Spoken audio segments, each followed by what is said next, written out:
कसा? एक म्हणजे लोकांचा पैसा गेला त्याचा त्यांना धक्का बसन आणि त्याची झळ काय असती ही जाणीव होईल.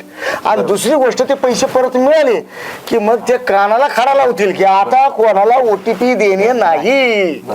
बरोबर आहे की नाही? म्हणजे दुधाने पोळलं ना आता ताक फुकून पिते चांगलं आहे तुमचा तसं चांगले हे प्रयत्न आहे विचार चांगले म्हणजे आणि ते काय नाही लोक आपल्या पुढे नाही येत. पण कसं सांगू का मला थोडं आमच्या डिपार्टमेंटच्या वरिष्ठ अधिकाऱ्याला सांगू लागले असं करतोय म्हणून कसं आहे उद्या धोका नको व्हायला आपल्याला आमची नोकरी असते. नाही ते बरोबर आहे पण लोक शहाणे झाले पाहिजे की नाही. चालेल आणि तुम्हाला एक सांगू का लोकाला किती हे समजावून सांगितलं नाही खरं तरी कळत नाही. झटका बसला का मग लोकांचे डोळे उघडतात. नमस्कार चमत्कार नमस्कार. चमत्कार. आता तुम्हाला सांगतो आमच्या गावात ते हागंदरी मुक्त गाव करायचं होतं. 1000 वेळा लोकांना सांगत होतो नाही ऐकलं. आणि जेव्हा त्याच्यातून आजार वाढले आणि लोक दवाखान्यात हजारोनी पैसे घालायला लागले तेव्हा लोकांना मी समजावून सांगितलं बाबा हो मी तेव्हा तुम्हाला सांगत होतो असं करा तेव्हा तुम्ही ऐकलं का. हा आणि आता रोगराई पसरली तुम्ही माझ्याकडे येऊन सांगू राहिले काय बस सर पण तुम्ही लक्ष द्याय ना गावात. बरोबर. आता कसं काय बरं आता सरकारी योजना आहे ना शौचालयाच्या अनुदान देते ना सरकार देत आहेत ना.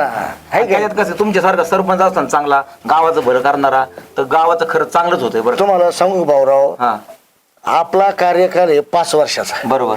आणि अजून 4 वर्ष बाकी आहे. या 4 वर्षात 2-4 योजना आपल्याला अशा राबवायच्या शासनाच्या की राज्य सरकारचं बक्षीसच आपल्या गावाला मिळालं पाहिजे. खरे खरे हो शासन ना योजना इतका खूप आणतात पण राबवणार कोणी नाही. आणि राबवणं जरी असले तर काय होतं त्याच्यामध्ये भ्रष्टाचार होतो किंवा काही लोक विनाकारण विरोध करतात. बरोबर. आलेल्या ग्रँड सुद्धा परत जातात. काय सांगू तुम्हाला आता ते हागंदरी गावास ते झालं ना माझा विरोधक होता ना तेव्हा म्हणायचा तू कसा हागंदारी मुक्त गाव करतो तेच पाहतो. तेव्हाच सकाळी आधी डबड घेऊन जायचं.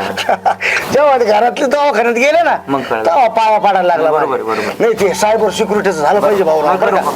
थोडं वरिष्ठांशी बोलू द्या करू.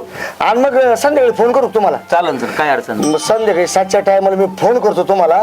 आणि 5-6 घर घ्या. आणि 4 लोकांना ना द्या झटका लावून पैसे तर आपल्याला त्यांना देऊनच टाकायचे परत.